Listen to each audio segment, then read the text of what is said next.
नमस्कार, हम छत्तीसगढ़ देख रहे हैं आप और मैं हूं आपके साथ अवंतिका श्रीवास्तव। छत्तीसगढ़ की तमाम बड़ी खबरों का हम रुख करेंगे और सबसे पहले बलरामपुर से बड़ी खबर की बात कर लेते हैं। जिले में कड़ाके की ठंड पड़ रही है। छत्तीसगढ़ के हर जिले की अमूमन यही स्थिति है। पहाड़ी क्षेत्रों में जमकर पाला गिरा है और खेत खलिहानों में बर्फ की चादर देखने को मिल रही है। 7 डिग्री जिले का न्यूनतम तापमान पहुंच गया। ठंड से सामान्य जनजीवन पूरी तरह से अस्त व्यस्त और पाला गिरने से सबसे ज्यादा असर पहाड़ी क्षेत्रों में पड़ रहा है। बलरामपुर की भी कुछ यही स्थिति है। खेत खलिहानों में बर्फ की चादर देखने को मिल रही है। 7 डिग्री जिले का न्यूनतम तापमान और छत्तीसगढ़ के हर जिले में तापमान 10 डिग्री से कम ही देखा जा रहा है। ठंड से सामान्य जनजीवन भी अस्त व्यस्त।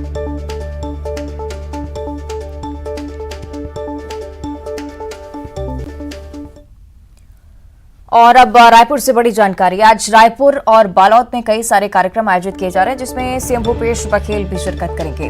रायखेड़ा गांव में मनवा कुर्मी क्षत्रिय समाज के कार्यक्रम में सीएम शामिल होंगे। करीब 12 बजे तिल्दा के रायखेड़ा के लिए वो रवाना हो जाएंगे और करीब दोपहर 12:30 बजे कार्यक्रम में शिरकत करेंगे। 1 बजे रायखेड़ा से बालोद के लिए रवाना होंगे और दोपहर 1:30 बजे बालोद के भालूकोन्हा गांव पहुंचेंगे सीएम भूपेश बघेल। भालूकोन्हा में आयोजित सदगुरु कबीर स्मृति महोत्सव में भी वो शामिल होने वाले हैं। और 3 बजे मोदी पाट में मंदिर में दर्शन के लिए पहुंचेंगे सीएम भूपेश। करीब 4 बजे भिलाई स्थित मुख्यमंत्री निवास पर सीएम भूपेश बघेल पहुंचने वाले हैं। तो पूरे कार्यक्रम की जो लिस्ट है आपको हम दिखा रहे हैं। आज रायपुर और बालोद में इन खास कार्यक्रमों का आयोजन हो रहा है, जिसमें सीएम भूपेश बघेल मुख्य तौर पर शिरकत करेंगे। साथ ही साथ बेहद ही खास है सदगुरु कबीर स्मृति महोत्सव भी, जिसमें सीएम शिरकत करने के लिए पहुंचेंगे। कुर्मी क्षत्रिय समाज के कार्यक्रम में भी रायखेड़ा में सीएम मौजूद रहेंगे।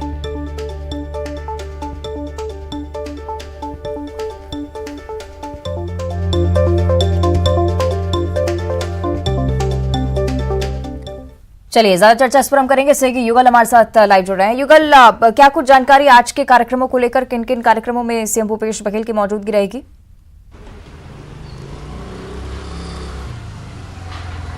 देखिए, मुख्यमंत्री भूपेश बघेल आज 3 जिलों के दौरे पर रहेंगे। रायपुर जिले के दौरे पर पहले रहेंगे। विभिन्न समाज के जो वर्ग हैं, अलग अलग जो निमंत्रण आता है उसमें मुख्यमंत्री भूपेश बघेल जाते हैं, शरीक होते। और उसी कड़ी में आज मुख्यमंत्री भूपेश बघेल बालोद जिले के दौरे पर रहेंगे। वहां पर 1 बजे जो सदगुरु कबीर के कार्यक्रम में शामिल होंगे। इसके अलावा जब मुख्यमंत्री भूपेश बघेल वहां से सीधा भिलाई के लिए रवाना होंगे। अलग अलग प्रदेश के अलग अलग समाज से, अलग अलग जिलों से लगातार मुख्यमंत्री भूपेश बघेल को निमंत्रण आता है और वो समाज के प्रमुखों के साथ चर्चा करते हैं। और जिस तरह से समाज की जो आवश्यकता होती है, जो मूलभूत सुविधा से लेकर के विकास से लेकर के तमाम जो बातें होती हैं, उनसे वो जो समाज के प्रमुख हैं उनसे साझा करते हैं।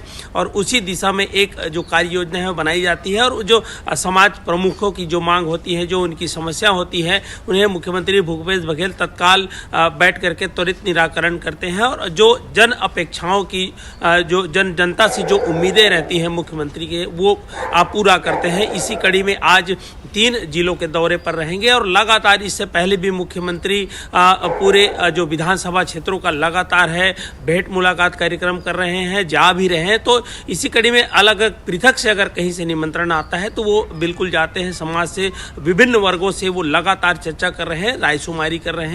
और उसी कड़ी में देखा जा रहा है, क्योंकि 2023 में विधानसभा का चुनाव हो रहा है, तो ऐसे में जो हर समाज की अपेक्षाएं होती हैं, लोगों की अपेक्षाएं होती हैं कि मुख्यमंत्री, प्रदेश के मुखिया, उनके समाज के जो विकास जो हो रहे हैं उनमें उनकी सहभागिता रहे। राज्य सरकार की जो योजना है वो उन तक पहुंच सके। तमाम जो योजनाओं के क्रियान्वयन से लेकर के समाज के सभी वर्गों से वो लगातार मुलाकात करते आ रहे हैं। और आगे भी मुख्यमंत्री भूपेश बघेल के कई ऐसे कार्यक्रम हैं जो अलग अलग जिलों में, अलग अलग ब्लॉक, छोटे छोटे गांव, कस्बे तक भी मुख्यमंत्री भूपेश बघेल पहुंच रहे हैं। जी अवंतिका। चलिए, यानी कि कई लोगों के लिए आज सौगातों भरा दिन भी हो सकते हैं, क्योंकि कई सारे लोगों को विकास कार्य की सौगात भी सीएम दे सकते हैं। शुक्रिया आपका युगल, फिलहाल इस पूरी जानकारी के लिए।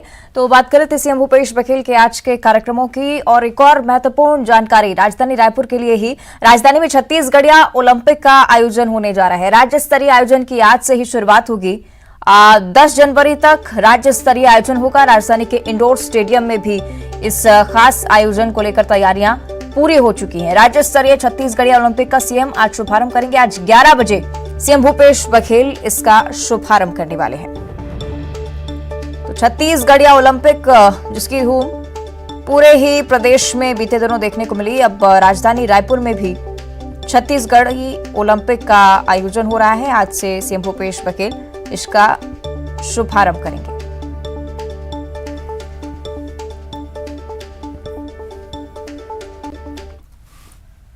और केंद्रीय गृह मंत्री अमित शाह से सीएम भूपेश बघेल ने मुलाकात की है। इस दौरान छत्तीसगढ़ के कई मुद्दों को लेकर बातचीत हुई। मुलाकात के बाद सीएम भूपेश बघेल ने कहा कि बीजेपी को जनता अब समझ चुकी है।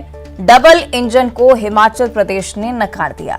सीएम ने कहा कि डबल इंजन नहीं, अब ट्रबल इंजन हो चुका है। डीएमएफ राशि को लेकर उनका कहना था कि इसके प्रदेश में विकास के कार्य हो रहे हैं। साथ ही प्रदेश के बीजेपी नेताओं पर अमित शाह को गलत जानकारी देने के भी आरोप लगाए हैं।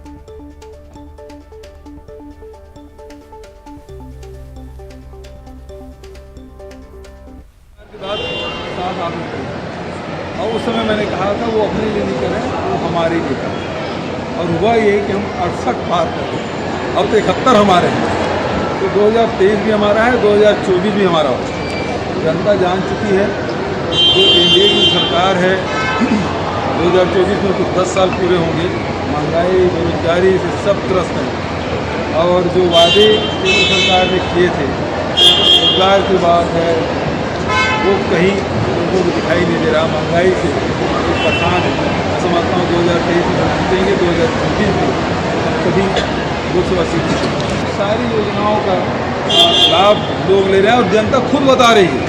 भारतीय जनता पार्टी के लोग चाहें, छत्तीसगढ़ के लोग तो जानते ही हैं, दिल्ली के लोग भी जानना चाहें, जनता से पूछ लें उनको क्या क्या लाभ है। डीएमए की बात है, पिछले सरकार में क्या होता था, कलेक्टर के यहाँ कलेक्टर ऑफिस में लिफ्ट लगता था, अधिकारियों के घर में बंगले में स्विमिंग पूल बनता था। ये पिछले सरकार में होता था। उस समय तो वो सारी योजनाएं आम जनता के लिए, गरीब लोगों के लिए, आदिवासियों के लिए सरकार को फेल हो चुकी है। तो अब चलने वाले नहीं, सब जान चुके हैं क्या ओपीएस तो लागू नहीं कर पाए, किसानों को धान की कीमत नहीं दे पाए। छत्तीसगढ़ की जनता की जान चुकी है कि ये डबल इंजन जो है वो ट्रबल इंजन। जब से नक्सलवाद हुआ है तब से सबसे कम हताहत हुए हैं, आम नागरिक सबसे कम हताहत हुए हैं। जो आंख लूटने की घटना है वो सबसे कम है। और इससे पहले केंद्रीय गृह मंत्री अमित शाह ने कोरबा प्रवास के दौरान पंचवटी विश्राम गृह के सभा कक्ष में कोरबा लोकसभा के कोर कमेटी की बैठक ली। प्रदेश अध्यक्ष अरुण साव ने कहा कि केंद्रीय मंत्री की सभा में उत्साह और उमंग देखने को मिली है। इसका असर पूरे छत्तीसगढ़ में दिखेगा। आगामी विधानसभा और लोकसभा में 11 की 11 सीटें जीतकर प्रधानमंत्री नरेंद्र मोदी को देंगे। और बैठक में कार्य योजना को लेकर भी चर्चा की गई।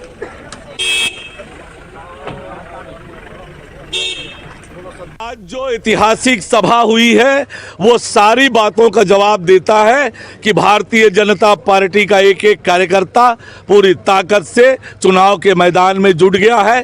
भारतीय जनता पार्टी का एक एक कार्यकर्ता उत्साह और ऊर्जा से लबरेज हुआ है जो 2023 में कमल खिलाएगा। न केवल ये कोरबा लोकसभा के क्षेत्र में बल्कि पूरे छत्तीसगढ़ में इसका असर होने वाला है।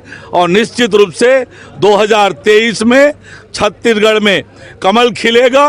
2024 में हम 11 की 11 लोकसभा सीटें माननीय नरेंद्र मोदी जी की झोली में देने वाले हैं। और अब बलौदाबाजार का रुख करेंगे। बड़ी जानकारी है, बस स्टैंड के पास एक सड़क हादसा हो गया है। कार ने बाइक सवार को टक्कर मारी है। 30 मीटर तक बाइक सवार फिसल गया। इस पूरी घटना को लेकर ये देखिए सीसीटीवी फुटेज भी इस पूरी घटना का सामने आया है। बाइक सवार युवक की हालत फिलहाल गंभीर बताई जा रही है। तस्वीरें देखिए किस तरह से कार ने इस बाइक सवार को टक्कर मारी और 30 मीटर तक के बाइक सवार इस तरह से फिसलता आगे चला गया। सड़क हादसे का ये सीसीटीवी फुटेज आपकी टीवी स्क्रीन पर। फिलहाल गंभीर हालत बताई जा रही है इस बाइक सवार के। अस्पताल में उसे इलाज के लिए भर्ती करवाया गया है।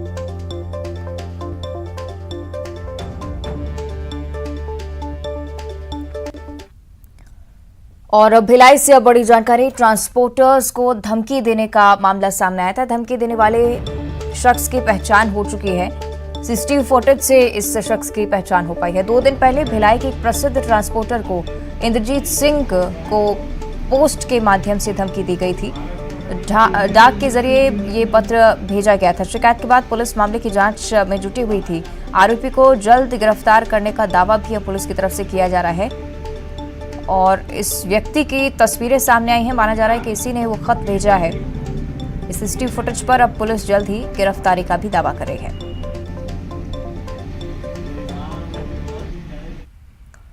और अब रायपुर की बात करेंगे। भारत न्यूजीलैंड वनडे सीरीज को लेकर ये जानकारी। वनडे क्रिकेट मैच के लिए ऑनलाइन टिकट मिलेगी। 12 जनवरी से ऑनलाइन टिकट की सुविधा शुरू हो जाएगी। नवा रायपुर के शहीद वीर नारायण सिंह स्टेडियम में मैच होगा। तो 21 जनवरी को वनडे मैच खेला जाना है। छत्तीसगढ़ क्रिकेट एसोसिएशन के प्रतिनिधियों के साथ बैठक भी इसे लेकर की गई है। कलेक्टर एसपी के साथ भी बैठक हुई है। बैठक में पार्किंग, मेडिकल और फायर ब्रिगेड को लेकर चर्चा हुई है। दर्शकों के लिए व्यवस्थाओं को लेकर भी ध्यान रखा गया।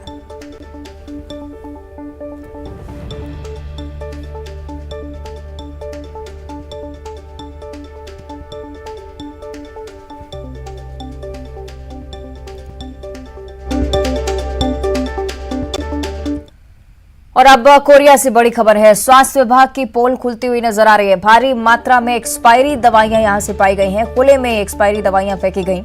बैकुंठपुर के पास एक्सपायरी दवाइयां पाई गईं।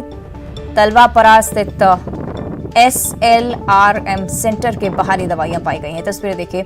कचरे के साथ एक्सपायरी दवाइयों को फेंका गया। जिला स्वास्थ्य विभाग की लापरवाही से उजागर हुई है। एक्सपायरी दवाइयों को डिस्पोज करने का एक अलग से नियम होता है। इस तरह से खुले में नहीं फेंका जाता इन्हें, लेकिन बड़ी लापरवाही स्वास्थ्य विभाग की तरफ से। भारी मात्रा में एक्सपायरी दवाइयां इसी तरह से खुले में फेंकी हुई पाई गई। और कवर्धा नगर पालिका परिषद के 3 वार्डों में आज भी पेयजल की सप्लाई नहीं होगी। आपको बता दें कि नगर के वार्ड नंबर 25, 26 और 27 में कल से 5 दिनों के लिए पानी की सप्लाई रोक दी गई है। पानी टंकी में इंटरकनेक्शन के काम के चलते फिल्टर प्लांट से पानी टंकियों को जोड़ा जा रहा है। प्रभावित वार्डों में टैंकर से पानी की सप्लाई की व्यवस्था भी की जा रही है ताकि लोगों को परेशान न होना पड़े।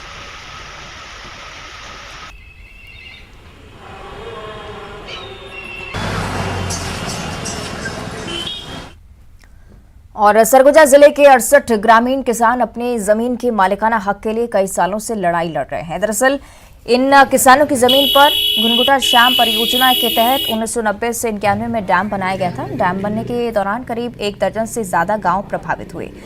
अब उन गांव की जमीन को जल संसाधन विभाग द्वारा अधिग्रहण कर लिया गया था। सबसे ज्यादा प्रभावित रेवापुर, लवईडीह, पोटीपा गांव के किसान थे। लगभग 68 किसानों को डैम के अधिग्रहण में जमीन के बदले बरकेला गांव में 18 एकड़ जमीन में सर्व सुविधा से विस्थापन करने का आश्वासन दिया था। प्रत्येक किसान को 12-12 डिसमिल जमीन की रजिस्ट्री करके दे दी गई थी, लेकिन जिला प्रशासन और जल संसाधन विभाग की लापरवाही की वजह से शासन द्वारा दी गई जमीन ही छीन ली गई है। 18 एकड़ जमीन को 2015 में पूर्व जमीन मालिक अपनी जमीन होने का दावा कर कब्जा कर चुके हैं और अब किसान अपनी ही जमीन पाने के लिए जिला प्रशासन के 7 सालों से चक्कर काट रहे हैं। कलेक्टर ने किसानों के मसले में तहसीलदार और एसडीएम को निर्देशित कर दिया है। जल्द ही गलती सुधारने की बात कही है। जमीन घुनघुटा बांध में डूबी से ना ओकरे पलटी दे रहीन। सब डूब गई तो घरों मन डूब गई और घर का पलटी घर देबो कहे रहीन, बनाए के कॉलोनी देबो कहे रहीन और स्कूल बनाए देबो कहे रहीन। लड़का मन खेले मैदान और घर पीछे एक झन ला नौकरी देबो कहे रहीन। कहीं जे इतनी मिली से जमीन मिले रही तेहुला तो ले लेहीन। सप्लाई भी होत है और उते पूरा हरियरपुर सीपुर कति पूरा खेती करत हैं। हमला तो कुछ नहीं मिला थे। 1991 में मिला था।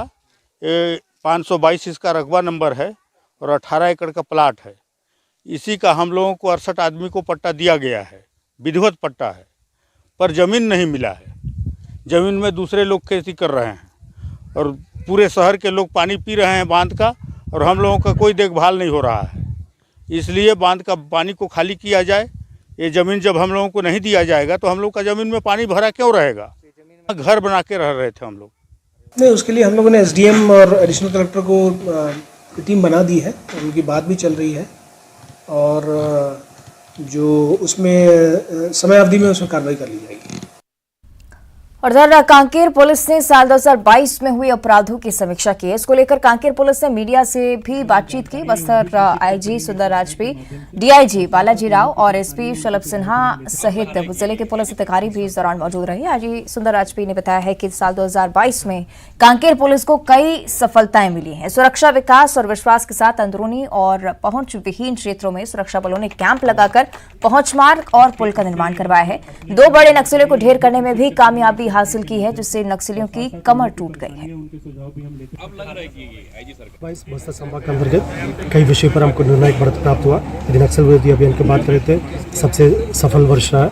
इन अवधि में काफ़ी इलाके में जो पहले जो नक्सल गतिविधि थे उन इलाके में नवीन सुरक्षा कैंप स्थापित करने के माध्यम से हम कनेक्टिविटी के जैसे सड़क, पुल, पुलिया, बिजली आपूर्ति, अन्य मूलभूत सुविधाएं जैसे उन इलाका में जो राशन दुकान से लेकर आंगनवाड़ी केंद्र से अन्य मूलभूत सुविधा उपलब्ध कराने में भी है। जो इन सब सुरक्षा कैंप अपना में एक समग्रित विकास केंद्र के रूप में काम करते हुए कार्य किया और नक्सल घटना में भी काफ़ी उल्लेखनीय कमी आया है।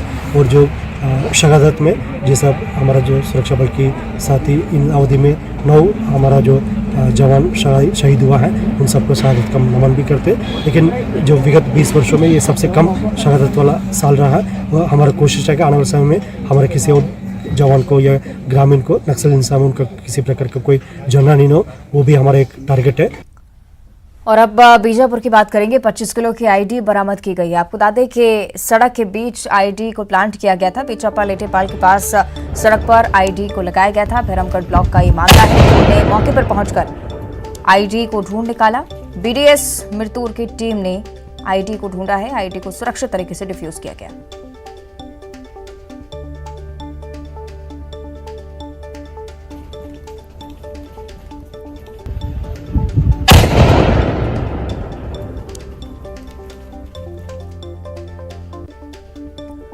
और अब बात करेंगे राजनांदगांव की। जंगल से विस्फोटक बरामद किए गए हैं। नक्सलियों ने जंगल में इन्हें डंप किया था। जमीन में छिपाकर विस्फोटक रखे गए थे। सुरक्षा बलों को नुकसान पहुंचाने के लिए यहां पर विस्फोटक प्लांट किए गए थे।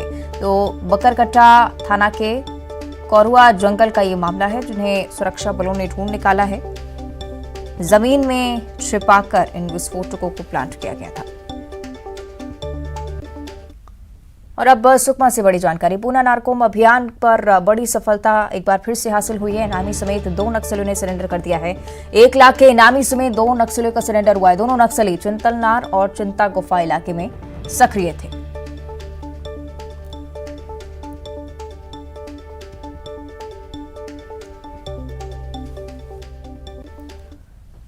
और अब बात करेंगे चिरमिरी नगर निगम की, जो आर्थिक तंगी से जूझ रहा है। यह नगर निगम जिले का इकलौता नगर निगम है। निगम के कर्मचारियों को 5 माह से वेतन भुगतान नहीं किया जा रहा है। सब्जी व्यवसायी भाजपा नेता चंदन गुप्ता ने निगम के सामने निगम कर्मियों के लिए निःशुल्क राशन और सब्जी दुकान खोलने की मांग को लेकर निगम आयुक्त को ज्ञापन सौंपा। 7 दिनों के अंदर यदि निगम कर्मियों को वेतन भुगतान नहीं किया गया तो सब्जी व्यवसायी चंदन गुप्ता निगम के बाहर निःशुल्क राशन और सब्जी दुकान लगाएंगे। लंबित वेतन की मांग को लेकर कई बार निगम कर्मी धरना भी दे चुके हैं।